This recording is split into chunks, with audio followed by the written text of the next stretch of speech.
All right, good morning or good afternoon, depending on where you're located. And welcome to this U.S. Club Soccer Players First Facebook Live sponsored by Verizon.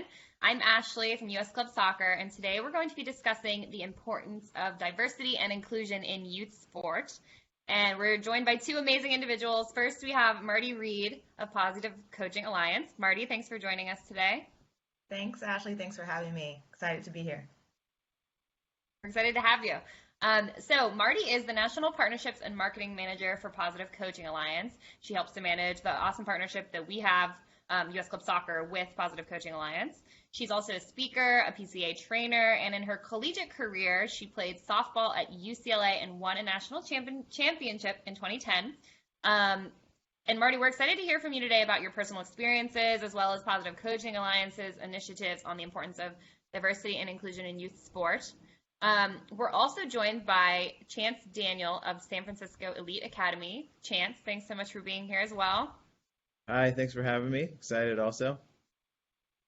Chance is the new Chief Diversity Officer of San Francisco Elite, which is a Players First licensed club. He's also been a coach at San Francisco Elite and for, I think, the past 4 years. Is that right, Chance? Right. Yeah. In addition to coaching for the San Francisco Elite Soccer Club, he also is a coach at a local high school and has previously coached collegiate soccer. He's now overseeing the reporting system for instances of racism and helping to implement mandatory staff education on anti-racism awareness for the club. So really excited to hear from you today, Chance, as well. For anyone listening in, please feel free to add any questions that you have for these two in the comment section, and we'd be happy to get to those throughout or at the end. So before we get started, I just want to say that developing an inclusive environment and a culture of anti-racism is especially important to our Players First mission at U.S. Club Soccer. We believe that a club's leadership and coaches and facilities and club policies really set the tone for the club community. These protocols, policies, and the culture that you create at your soccer club really impacts the children and the families that spend their time and their effort and their energy there. So really, a club has the power to determine how situations of racism are handled. They have the opportunity to affect the bigger community outside of just the soccer club, because we know that these young soccer players who are really children, maybe they're as young as 6 years old all the way through U19, they go back to their own neighborhoods and schools and churches and other communities. And the way that we teach them to act at our soccer clubs has an impact on the way that they act in their daily lives. So today we're going to be discussing how organizations can take this opportunity to positively impact their communities through this discussion with Marty and Chance. So Marty, we'll start with you. Could you point out some of the obstacles that sport has in regards to race? Yes, there's a few. I'll share a couple. I think one of the biggest obstacles when it comes to sports in regards to race is access. The intersectionality with race and socioeconomic status in the U.S.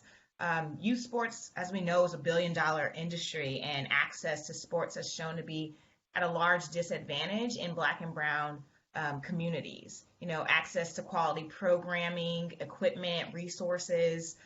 It's a huge challenge in lower economic communities that are predominantly Black and Brown. So you see less diverse participation in certain sports. So for instance, like basketball, football, track, soccer, you'll see more Black and Brown participation, and in sports that require more access, like golf or lacrosse, swimming, water polo. It's less diverse because of the lack of access and equal opportunity. And I know we all know that sports is supposed to be this huge, great equalizer and offer this path to upward mobility and opportunity, but it's not that simple. There's a widening gap as we go from youth to high school sports, where neighborhoods are predominantly white, have more funding and programming and equipment and resources, specialized training, and opportunity. So I think the access would be probably the largest obstacle. And another one would be that disconnect between coach and kid. I see a lot of coaches that haven't received any training or coach education on how to truly connect with their athletes. It's not enough just to know the X's and O's and skills and drills. I think it's much more important to have that social emotional learning as well. And I think there's a lack of that training or a lack of coach education. And it's important to help serve, the team and nurture each and every player as individuals, understanding that each player has a unique set of talents, but also a unique set of struggles, and coach education would help coaches understand how their athletes have had different experiences in different environments before they come to them.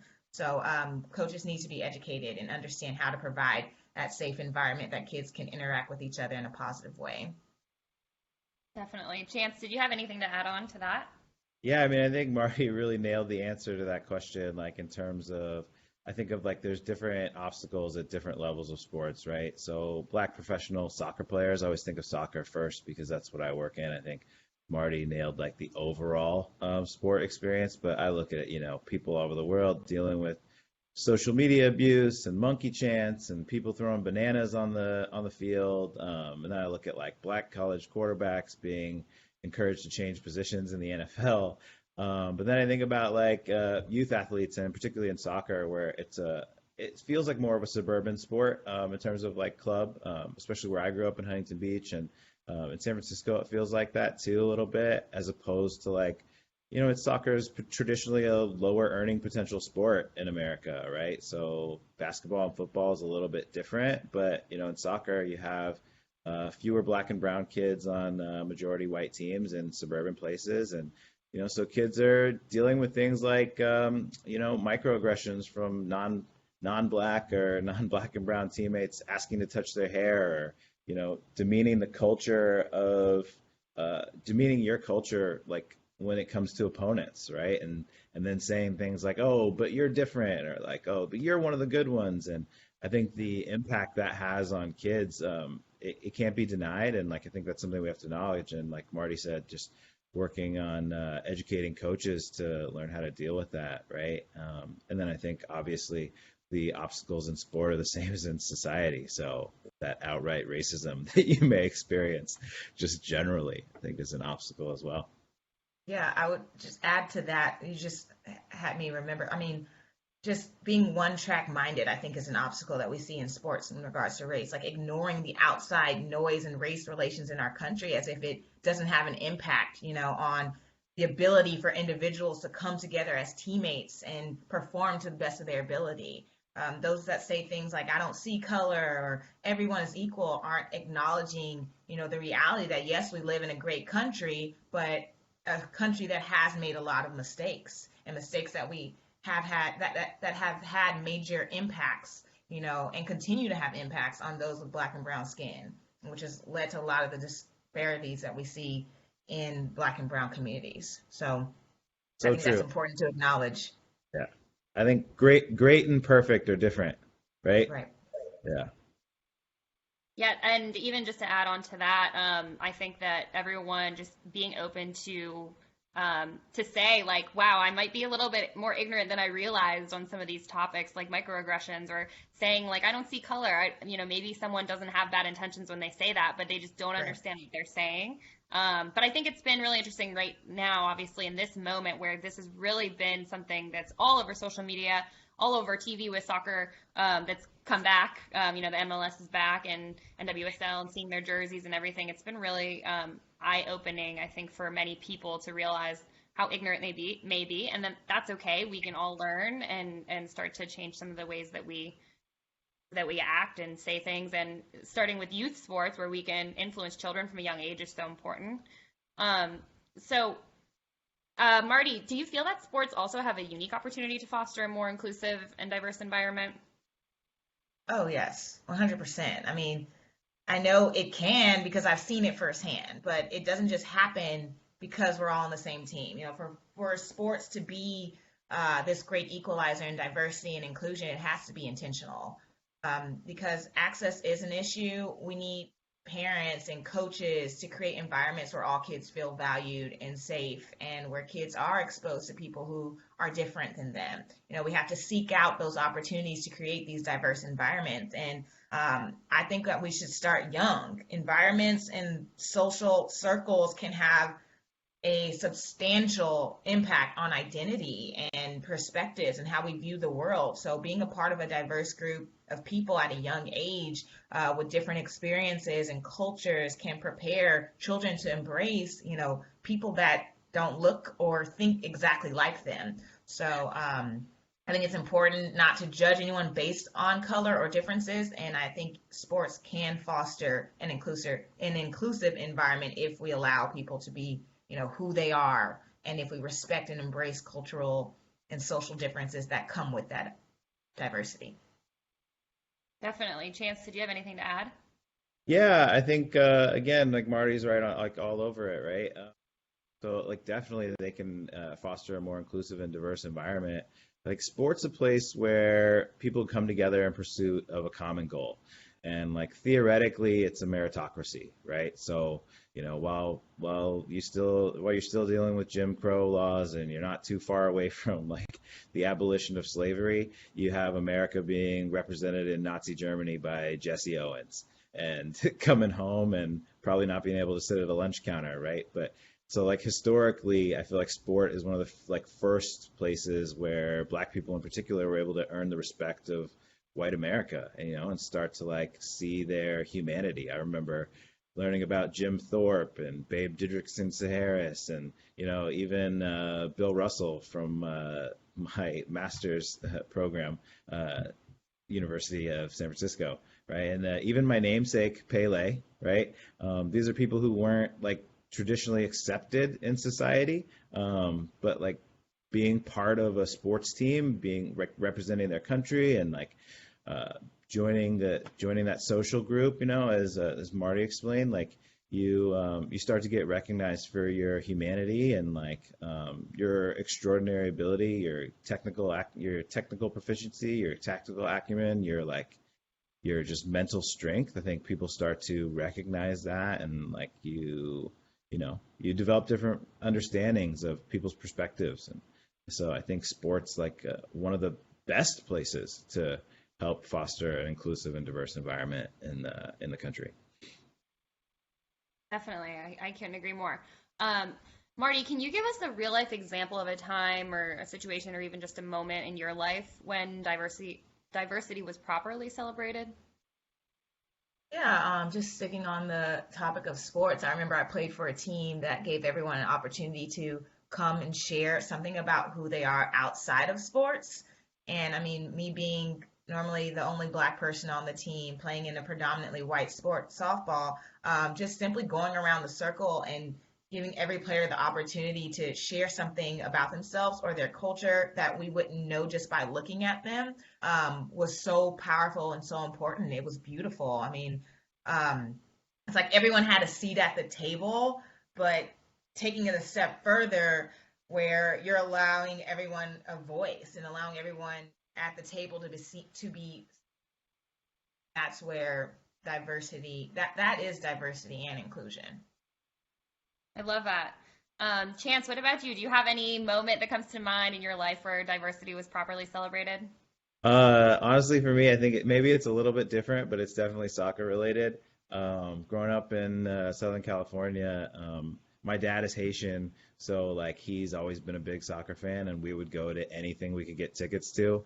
And I went to it used to be the Home Depot Center, I think it was at the time, now StubHub, where the Galaxy play at Cal State Dominguez. I went to a game between South Korea and Sweden, and me, my dad, and a few of my friends found ourselves in the South Korean section, which felt like half the stadium. And they were like so happy. Like all these South Korean people were like, whether they were first, second generation or traveling with the team or whatever, they were just like so happy to have us. And like we got to wave the huge flag with them, and they taught us their like chants, and we like sang the songs with them, and like we were like South Korean for a day, and like it was just so fun. And I just remember having like such a great time and feeling like so included and so involved. And like I can't remember those chants to like save my life, but I definitely remember like how much fun I had that day, and like how cool it felt to be part of that. So Yeah, that's awesome. I love hearing that. Um, I'm glad it's a memory that stuck with you too. That's really cool. sure. Um, so let's talk a little bit now about your organization. So Chance, um, we were so glad to see that your director Joe Dugan reached out to us to show us what you guys were doing, and that really initiated us wanting to bring you on to this webinar to talk to all the coaches and directors that have tuned in. So can you tell us, why did the club create this new role of Chief Diversity Officer? I'd say like mainly to address diversity and inclusion in a real way so that we can expand our reach and meet our lofty goals on the field as a club. And I think a lot of organizations have tried to meet this moment with probably genuinely well-meaning statements, and they were likely prepared for pushback from people who saw the issue of opposition to police violence against Black and brown people as a political issue, but probably weren't as prepared to explain the steps they were taking to address it. So credit to Joe, like he's been committed to doing the right thing from the start and gave me a ton of leeway to think about how we could best support our coaches, teams, and players, just based on like a technical advisory committee that I've been a part of for a while now here at Elite. So one of the first things I did was reach out to Deanza Force and Thorns. So Jeff Beitcher, I've never met him before, but he was more than happy to take my phone call. And I think they've actually also done a really good job of responding to the moment, right? So I never met him, but he was happy to talk about some of the stuff they've been working on and some of the stuff they've been dealing with. And I think that kind of led to the idea of me talking with Joe and trying to formalize a CDO role at SFEA. So yeah, that's kind of how we came to creating it. Yeah, that's awesome. And you guys you're taking the lead on this. Many soccer clubs don't have this position, and hopefully they can learn by your example and start to implement a position like this in other, their own soccer clubs. Can you explain to us what your responsibilities are?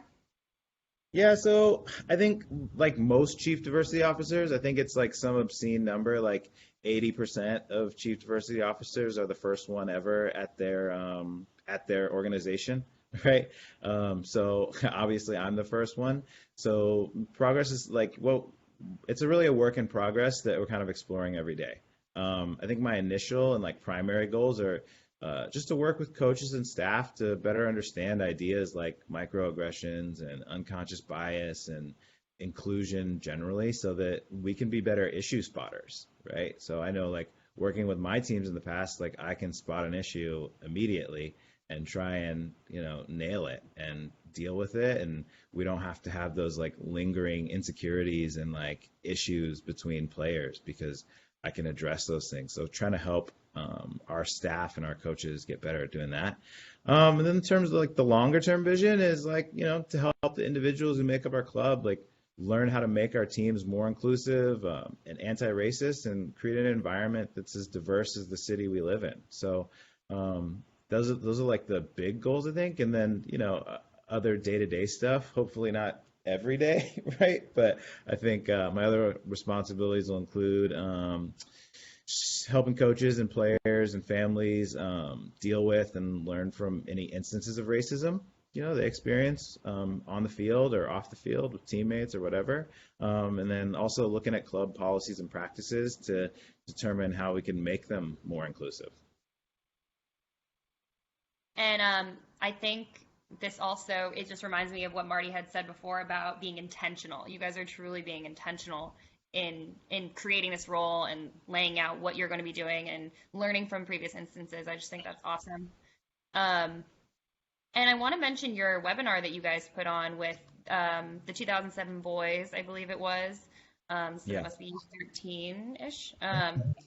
So I want to talk a little bit about I'd love you to touch on the conversation and how it went, but also I want to mention, the feedback you had from the parents in setting this up, because parents are obviously a big part of our child's experience within youth sports. So can you tell us a little bit about how the webinar went? Was it what you expected? And then a little bit about the parent interaction. Honestly, it really wasn't parent driven. I've been friends with Bobby for almost 10 years. We've had a close friendship. We both are, transplants to San Francisco, and we met playing soccer, and we kind of vibed since then. And So it really came out of my friendship with Bobby. And I think I had posted something on my personal Instagram about, some like difficult and scary like interactions I had had with police growing up in Huntington Beach. And he reached out to me immediately to see if I'd be willing to talk with his team. So, I mean, he's one of the hardest working coaches I know. And I think a lot of the work that he does is directly related to like taking an interest in his players' development as people, right? So like he does his best to create a holistic learning environment and like challenges his players to become better people and like respect and appreciate each other's differences, like partly because it's the right thing to do and partly because it helps them be more successful on the field. So the conversation was really like I just hopped on with them. I know there were a few parents that I could see in the background, and I know that there were probably several parents like listening in. I haven't gotten a ton of feedback from parents. Actually, Joe Dugan's son is on the team, and I know Joe enjoyed it, and so I got some positive feedback from him. But it was good overall, just like to sort of bring a personal face to some of the issues that these kids were seeing and having a difficult time kind of understanding. Right. And they got to ask me a few questions, and like I tried to make sure that they didn't have to feel guilty or bad about not understanding things, and just like make sure that they understood like these are all learning opportunities. And so overall, I think it went really well. And it's yet to be determined what impact that's going to have on their lives and who they are. But in the past, I've seen like moments like that where it's really valuable to kids that I've coached before. So. Oh yeah, definitely. I think those conversations make a huge impact. Personally, I think that some families have difficulties in bringing discussions up about race, and so I think it's once again so intentional of you guys and so great. What was I gonna say here for the impact that these conversations do have on the kids? On the larger community, I guess you kind of already answered it, but do you think that this will, have an impact, maybe not even within your own soccer club, but, who knows, maybe siblings are listening in on that conversation too. Do you think it could have an impact on the bigger community that these kids live in?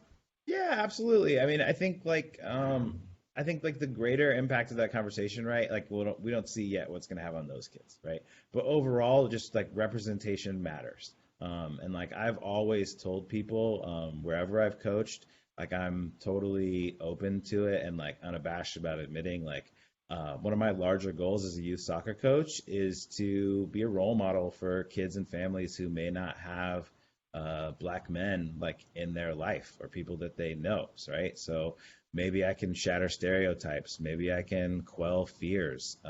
Maybe I can just like give them a different view of like Black men in society. Maybe they see somebody on the street or see something happen to someone on the news and go, oh, that actually looks like Chance, right? Like that's like that's like that guy that I know that, shows up to my soccer practice every day and has respect for me and, cares about my development, right? So like hopefully they get to know me and like see the humanity in people who look like me. And maybe they take it a step farther to like, advocate for racist policies and views over the course of their lives.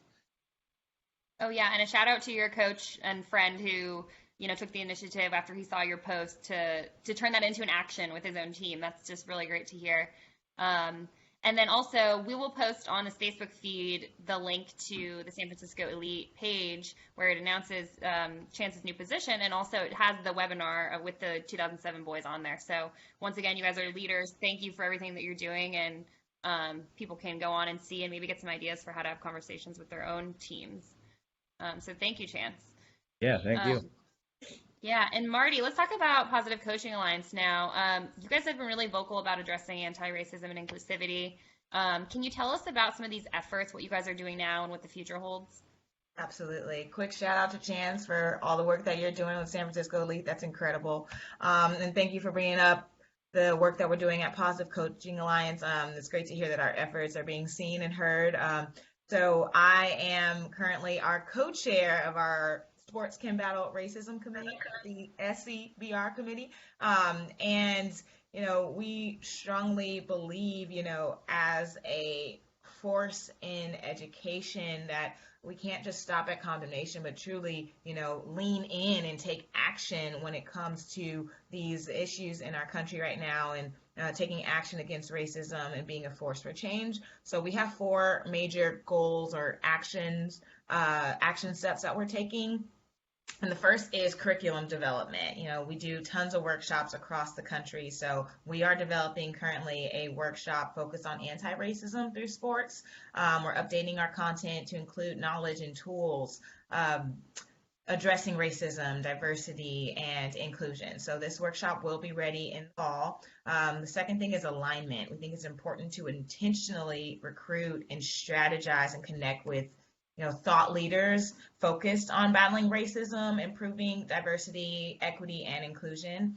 One of our newest trusted resources is RISE, the Ross Initiative for Sports and Equality. And, teaming up with people who have been doing this work for a while, not necessarily recreating the wheel, but teaming up with the right people who have been doing this work and, working with them to really amplify those voices. The third thing is improve diversity. We are really focusing on all aspects of our PCA community, and we want it to be a reflection and a representation of the diversity and inclusion that we truly wish to see in our world. So being an example of that, looking at our hiring practices, our leadership, and making sure that it is diverse and those people are also being seen and heard.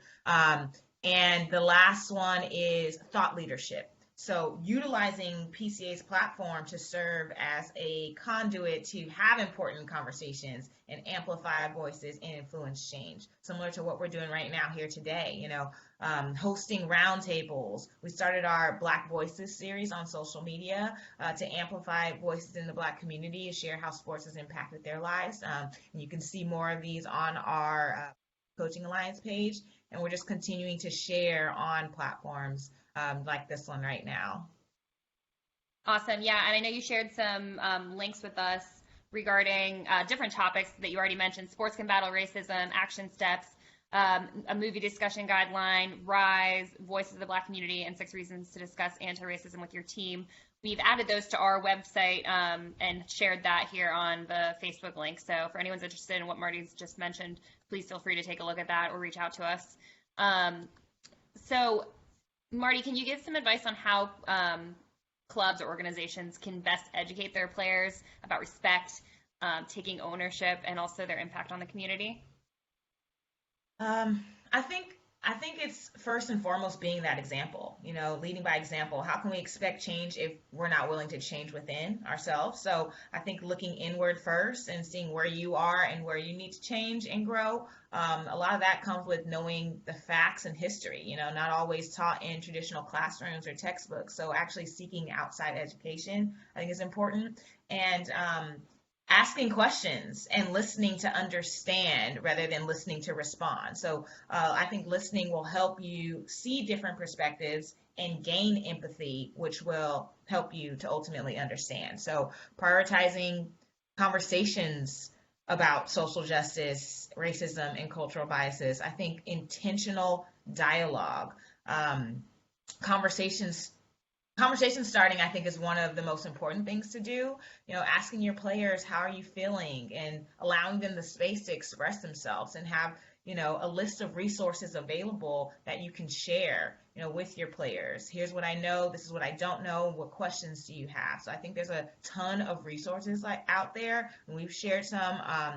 And the simple things to do, watching powerful movies like Invictus, sharing that Nelson Mandela story uniting South Africa through rugby, or Glory Road, or Remember the Titans, sports movies that address these issues, and using discussion guides that we've created on those movies to have important conversations after. So don't feel like you have to know all the answers, but just be willing to lead that dialogue and provide a safe space for others to express themselves. And just being willing to learn, being willing to grow, and being willing to ask questions and listen. And even maybe starting with the story that you told earlier in this webinar about asking your kids on your team, tell us something about you that doesn't have to do with soccer. You know, that's a great exercise to even start with. in addition to everything that you just mentioned. So how can an organization or a club make this a part of their DNA? I think it has to be something that you practice and preach. You know, you have to set the example by being the representation of the equality, diversity, and inclusion. I mean, if you're part of a predominantly white team or organization, start with the leadership and hiring practices. You know, recruit more diverse coaches and leaders. Create a position on your board that focuses on diversity, like Chance. Coaches take actual practice time to discuss these topics. I mean, when you take valuable, practice minutes to discuss the issues that impact your players the most, it shows that this is important. It shows that you care, and it shows that this is something that's a part of your DNA. So really taking that time to have these conversations and allowing the space for your athletes to express themselves. Definitely. Thank you for all this information, Marty. It's super helpful, and all the resources and things that you guys are doing at PCA, everything that's so in-depth and valuable for teams, organizations, individuals. Thank you so much. Yeah. So just for a quick shout out to some of the people who have tuned into our Facebook Live. Thanks for tuning in. Nufo, Justin, Tyler. Also, we had a question from Lisa. Lisa, thanks for tuning in. Feel free to answer this, Chance or Marty, or maybe you can jump off of each other. But so she's interested in understanding and knowing what the importance of BIPOC, Black, Indigenous, and people of color, representation on boards that run youth sports organizations. What's the importance of that? We talked about how representation matters. It's not enough just to have Black and brown people on the board. You also have to give them that opportunity, that voice to be seen and heard. I think those people, the people on the board, the people, the decision makers, creating the policies, upholding the culture, right? That should be a diverse group of people that have different experiences, different cultures and everything, if you want that to be a part of your culture. So I think it's extremely important that the decision makers within organizations, within clubs, within sports teams are diverse, and that representation is there, because we get different points of views, different, experiences with that diversity. Yeah. Yeah, I would just add to that. I think, we live in a capitalist society, right? And for capitalism to work, you have to, grow at 4% every year, right? Like, that's the idea.